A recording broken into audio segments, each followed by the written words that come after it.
Hey, what's going on? Jeff Ratcliffe here. Running back is a tricky position this year. We know it's top heavy with some of the elite guys, and they're going to be off the board in the first round. But there are some interesting sleepers at the position. If you're paying attention in the middle rounds of your draft, you grab these guys and have the potential for a nice return on investment. So let me break down for you 4 sleeper running backs to target in your 2019 fantasy football drafts. I'm going to start in Philadelphia with Miles Sanders. Yes, Jordan Howard is there. And yes, Jordan Howard could very well be the starting running back through most, if not all, of September. But I ultimately expect Sanders to work his way in, at least into a committee situation, and then by the end of the season to be the lead back in this backfield. Here's what we know about him. He was Saquon Barkley's understudy at Penn State, so he didn't have a lot of opportunity to play while Saquon was there. But once he got the opportunity last year, Sanders made his mark in that backfield. He showed 3-down chops. He can carry the ball. He can catch the ball.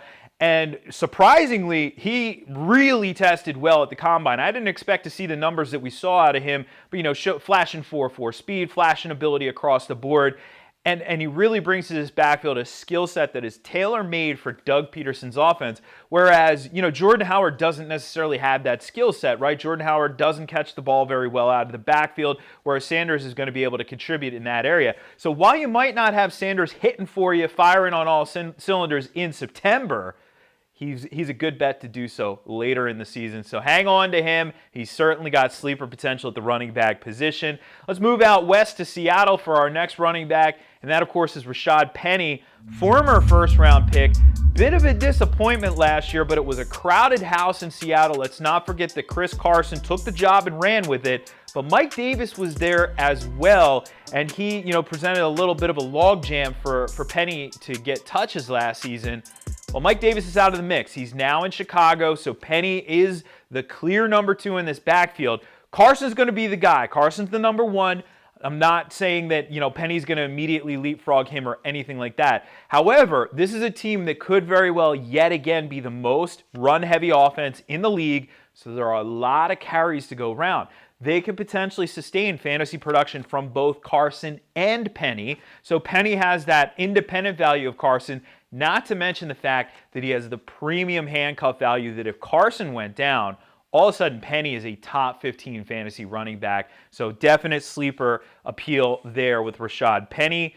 Now let's go back to the East Coast again and go to New England where, Sony Michel entering the preseason, dealing with the knee injury, and the Patriots back in April drafted a somewhat premium running back on day 2 of the draft in Damien Harris out of Alabama. Harris is a very interesting name, and unlike Sanders, unlike Penny, who you're probably going to have to draft in the 6th, 7th round range of a 12-team league, Damien Harris is going to be around after round 10 very likely, unless the momentum really starts to build over the next couple weeks here. Harris is going to be available. So what do we know about him? Well, he is capable of running between the tackles. We've heard from the New England beat that he's doing a nice job as well catching the football out of the backfield. We know James White is going to get his. That's almost a slightly different role in that offense. Whereas if Michel missed any time, all of a sudden Harris could very well be the guy. And we saw last year, Michel had over 200 carries, so there's volume to be had in this offense.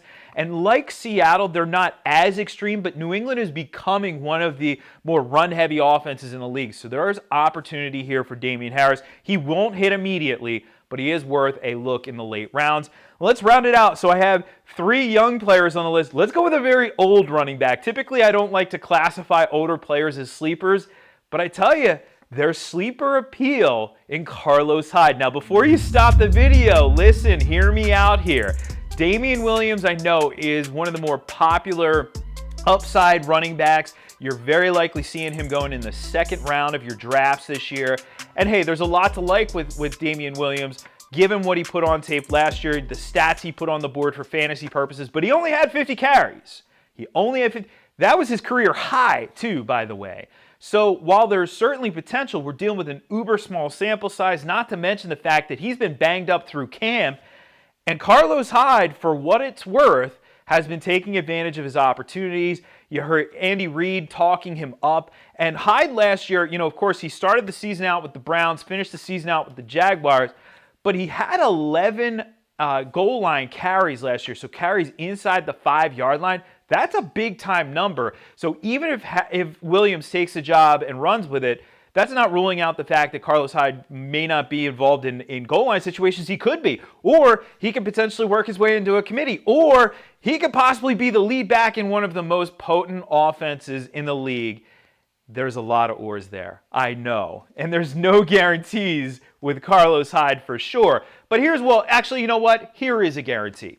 You're guaranteed that he's going to be around in the late rounds of your draft.